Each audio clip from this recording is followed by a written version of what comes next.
Hello and happy Monday.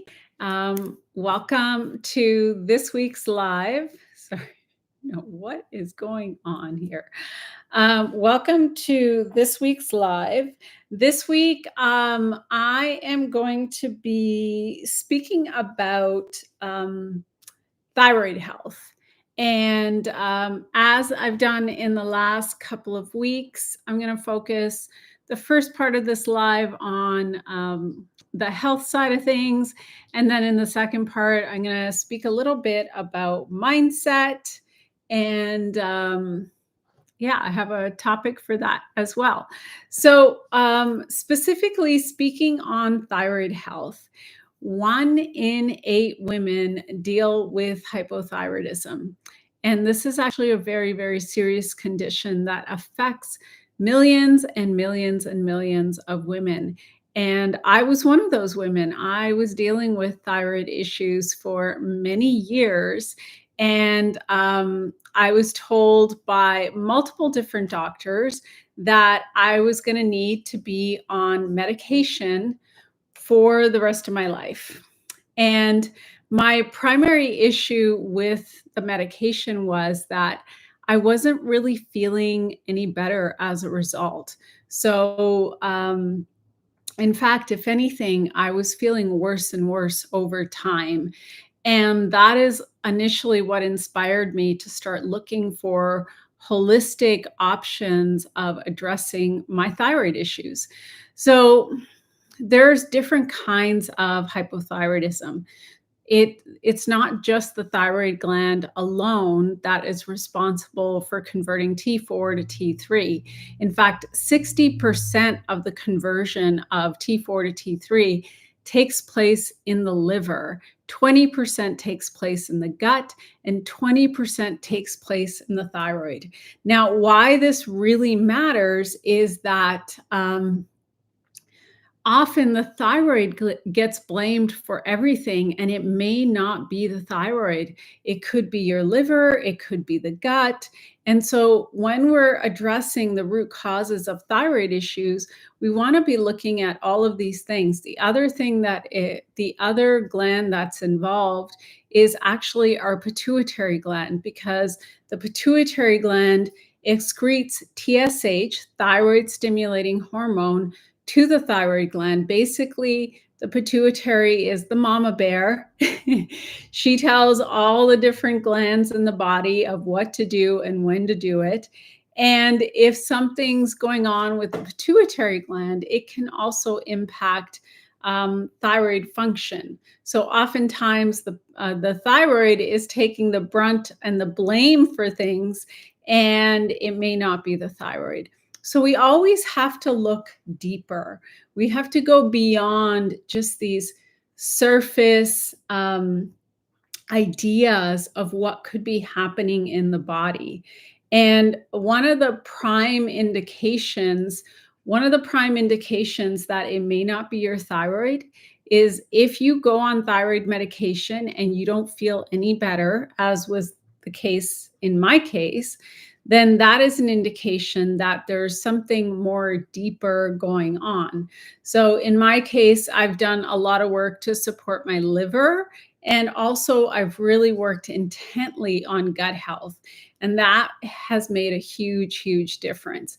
The other thing is that oftentimes the question that I get from many women is, what do I eat? What don't I eat?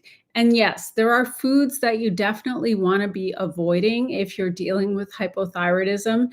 And in 90% of cases, not only are you dealing with hypothyroidism, but you are also dealing with something called Hashimoto's. Hashimoto's is an autoimmune condition. And those two often go hand in hand. So it is really, really important to understand that it's about much more than just diet, right? If you're one of the people that is dealing with hypothyroidism and Hashimoto's at the same time, we have to also address the autoimmune condition. And when it comes to autoimmune issues, we know that there are definitely gut issues at play and parasites that are also influencing what is happening within the body. So, do you see how it's more than just one thing? You know? Um, and so, of course, yes, improve your diet, move towards a more anti inflammatory diet. Get rid of the foods that we know are going to inflame the thyroid and make things even worse. Things like dairy and animal products and processed foods and processed sugar and alcohol, caffeine, all of those so called foods do have a really, really negative implication for the thyroid because they're very, very acid forming in the body, and they're very challenging for your body to break down. And some of them actually create a reaction with the thyroid. So, case in point would be dairy. So, dairy is inflammatory and mucus forming in the body, but the protein in dairy, casein, it creates an antibody response within the body. And those antibodies turn around and attack the thyroid. And when that happens, obviously thyroid function is going to be affected even more negatively. So, obviously we want to clean up our diet, but we also want to look on the detoxification side of things always. Because when it comes to hypothyroidism, chemical toxicity and heavy metals and parasites definitely play a role. Something called glyphosate, which I'm not sure if you know about, but basically what glyphosate is it is the active ingredient in Roundup. And Roundup is sprayed on all these non GMO foods. But even if you are someone who is eating organic, what happens with Roundup is it goes up into the atmosphere. It's in the rainwater, it's part of the air that we're breathing. It can actually soak into our body through our skin. It is absolutely everywhere. And exposure to Roundup has been linked to different kinds of cancer, many autoimmune conditions, and definitely thyroid issues. And so when we're dealing with hypothyroidism, we're also dealing with exposure to glyphosate and gut damage. So not only do you want to clean up your diet, but you also want to start to work on your gut health, removing the chemicals and the heavy metals, starting to seal up the tight junctions in the gut.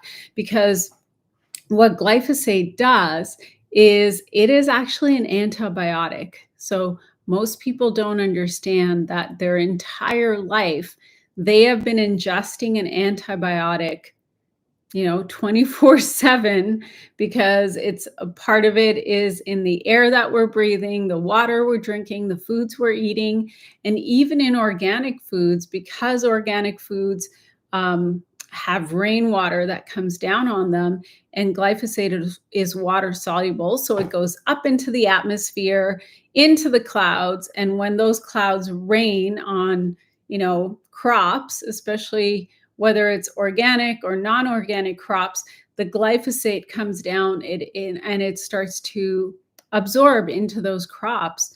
And when you eat those crops, they're going to affect your body. So what glyphosate does is it it completely disrupts the gut microbiome, and it also starts to tear apart the tight junctions of the gut. And that is what contributes to something called leaky gut. And then leaky gut is linked up to all the different autoimmune conditions. So there is this like pattern. And unfortunately, until there is a universal ban of the spraying of glyphosate, we're all exposed to this chemical. In fact, what got me on this trajectory of like really doing deep dives and moving into regenerative health is I was trying to reverse my own hypothyroidism. And I had tried a lot of things. For 6 long years, I had tried a lot of things. And then I started learning from Dr. Zach Bush that there was this chemical called glyphosate, and it is patented as an antibiotic, and it is literally like 4 billion pounds of it gets released into the environment every single year. And so when I started to do deeper research into glyphosate, and I realized that it was actually also connected to hypothyroidism and thyroid issues and autoimmune conditions, I realized that I had been exposed to this chemical. I just didn't know about it. And then I went about trying to figure out, like, how can I get this toxic chemical out of my body, out of my gut? And that led me to the superfoods company that I'm partnered with, and they have the only third-party tested and validated glyphosate solution on the planet. So I actually went on their protocol for 6 months, during that, I had improved the quality of my diet. I was working on my gut. I was addressing parasites. But most importantly, as a part of addressing my gut health, I was taking a herbal support that was actually helping my body to seal up the tight junctions and to remove the glyphosate from my body. And after 6 months, I was able to completely come off the medication. And I have been medication free ever since, and it is 5 years. This is 5 years that I've been totally medication free. So the medication that I was told by doctors I would be on for the rest of my life, I was able to get off within 6 months by working on my diet, my gut health, and addressing the glyphosate in my body. So anytime I work with someone who has hypothyroidism and they have hypothyroidism and Hashimoto's, this is usually where we start. We work on the quality of their nutrition, we start to work on gut health, and we start to really focus on removing the glyphosate from the body so that the gut can actually start to heal itself and absorb more nutrients and function the way that it's meant to function. So, I would encourage you, if you suspect that you have thyroid issues, that you really want to go to your MD and get a full thyroid panel. Most of the time, they only test for TSH, but you want to get T4, T3, reverse T3, reverse T4, thyroid antibodies. That test, you want to get a full panel so that you actually see what is going on in your body, right? And that'll give you a better indication of, is it your thyroid? Is it something else? And I also think that, in my years of doing this, across the board, every single person that I work with has gut issues, liver issues, and adrenal issues. And the reason that those those systems are always a problem is, for everyone, they've probably eaten things or put stuff in their body that is not beneficial for gut health. You can watch my lives from the last 2 weeks where I talk about this, but they've probably been putting things into their body that are not beneficial for gut health. So the gut is really, really compromised. And then, you know, most people are under a lot of stress, and that stress starts to have a negative impact on the adrenals, right? The adrenals are working overtime to try to manage uh, someone's stress levels. So most of the time, I find adrenals need support. And then in the case of the liver, the issue with the liver is that we're exposed to so much chemical toxicity through our food, through the water we're drinking. And for women, if you wear makeup, like, everything that you put onto your skin comes into your bloodstream, and your liver has to deal with those toxic chemicals. So we're dealing with a liver that is really, really overburdened and stressed out. And so no matter what chronic health condition someone is dealing with, I find we always have to work on the gut, because all disease begins in the gut. And we always have to support the liver and the adrenals as well, because chances are their system is like really, really impacted in terms of their liver and their adrenals. So I'm probably going to be doing like a part 2 and a part 3 about hypothyroidism. And in part 2, I'm going to be sharing about what are the foods that you want to avoid, what are the foods that you want to add in, and what that actually looks like. And then in part 3, I'll be talking a little bit more deeply into what a proper protocol looks like and how you want to be addressing the root causes of thyroid issues. Now, of course, this is something that I do cover in my monthly membership, Elevate. And plus, you get live weekly calls with me where you can ask me questions about your protocols and kind of see where you're at. So I'm going to start to focus more on the mindset part of this live. I'm also, like, full confession, I'm on day 4 of just water. Only water. I don't know how long I'm going to be going for. I've kind of like left it up in the air. But the last time I did an extended water only fast, it was a lot harder.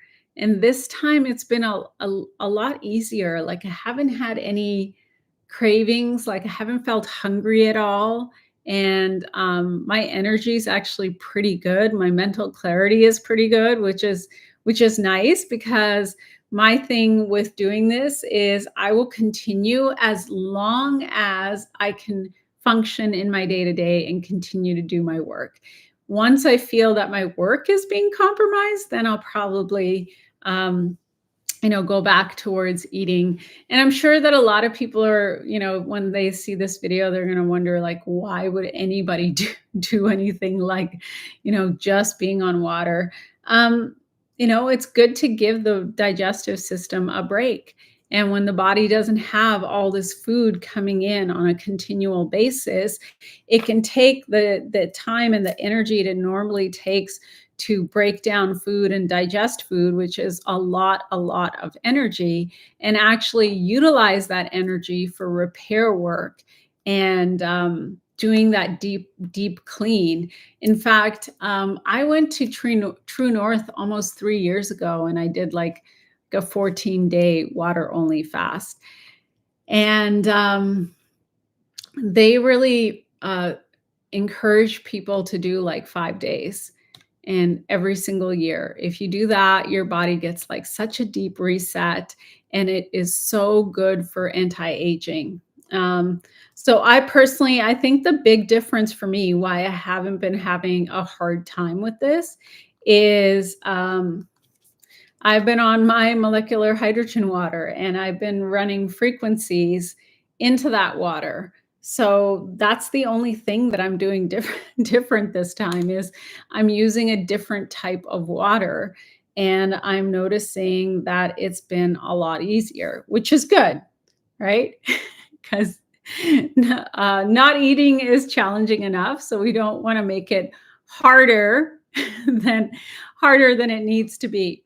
So what I wanted to touch on was the map of consciousness. I shared this last week. Let me make sure that I'm showing the whole thing. Yeah, so I shared this map last week, and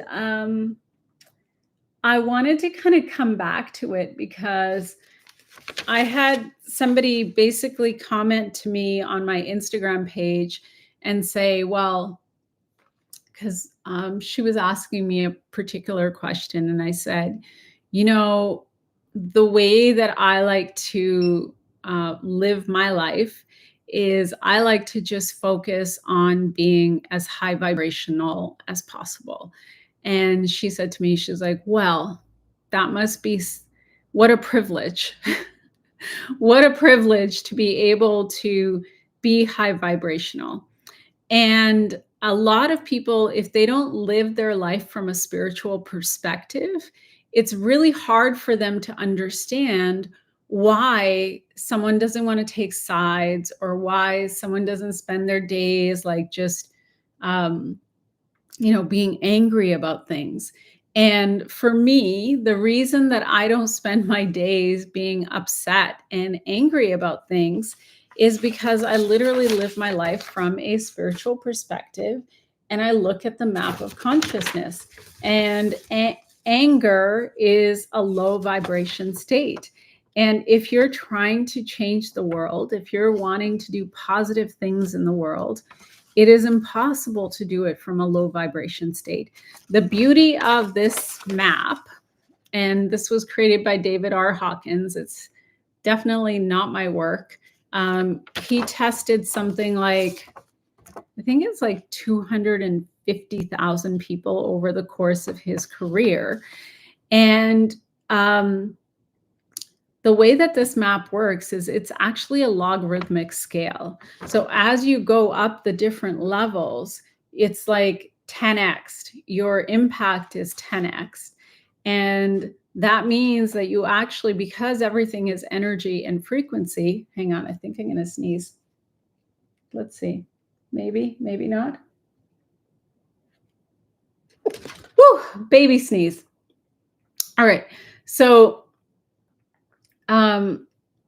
because it's a logarithmic scale, as you go up the levels, you're able to impact everything around you because everything is energy and frequency. So I'll give you an example. Back in, and I'm not sure if I gave this example on another video or not, but back in 2007, I was living in Vancouver, and I had just started my meditation journey. I had just started practicing meditation and getting more into spirituality and consciousness. And I remember where I was, like I was driving back from an appointment, and I heard on the radio of a study where they had hundreds of monks in a high crime area meditating on metta, which is love, meditating on love, which is love is like 500 on David's scale here.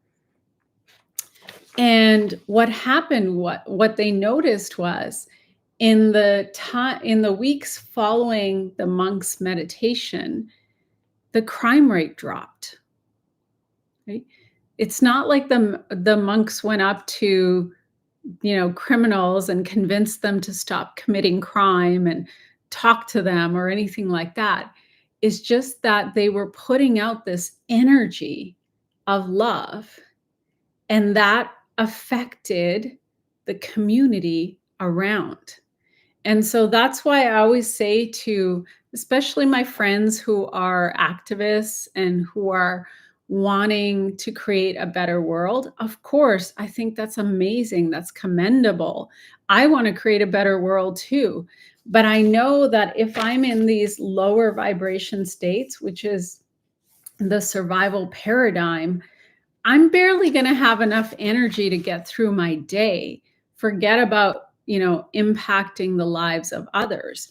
But when I'm in a place of peace, of joy, of love, I start to impact more people, because as you go up the scale, you're like basically 10xing your impact. And so energetically, you're able to impact more people around you without necessarily speaking to them or saying anything different, or it's just because they feel the energy, right? If you look into the Heart Math Institute, they're a nonprofit, and they actually measure the vibration, the frequency of the heart. And so when someone is in a state of love, when they're in that vibration, they have this big energy field around them. And that starts to influence the people around them. And this is so, so important, because for most people, they're in a state of retraction, survival, and fear. And fear, the vibration of fear is about 100. And when you're in a higher vibration state, you're able to affect a lot more around you. So that's what I wanted to share about the map of consciousness and just kind of like expand a little bit on what I said last week. And yeah, the way to really start to go up these scales is to work on yourself, right? That really is the most powerful way that we have of transforming lives and transforming the world is literally as you start to work on yourself, as you start to drop into these vibrations and frequencies of love, of joy, of peace, of gratitude, you're able to impact so much more around you than when you're in the lower vibration states. So I hope this helps. I hope you found some value in this video. If you're watching the replay, thanks for watching the replay. I have hundreds and hundreds of people that watch my videos on a monthly basis. So if you're not already subscribed to my channel, please subscribe. It allows me to continue to create content. If you would like to work with me, check out my monthly membership, Elevate. In Elevate, we talk about health, but I also do some mindset work as well. And there's a movement piece. The great thing about Elevate is not only do you get the monthly videos, but I do weekly live Q&A calls every single Friday just to make sure that if you have any questions, you have a space to ask those questions. And that way you can stay on track to your health goals. And yeah, there's lots of goodies in the caption below. So make sure that you check out the caption as well. Share this video with absolutely anyone that you think would benefit from this information. Thanks for being here. And I will see you in next week's live. Bye for now.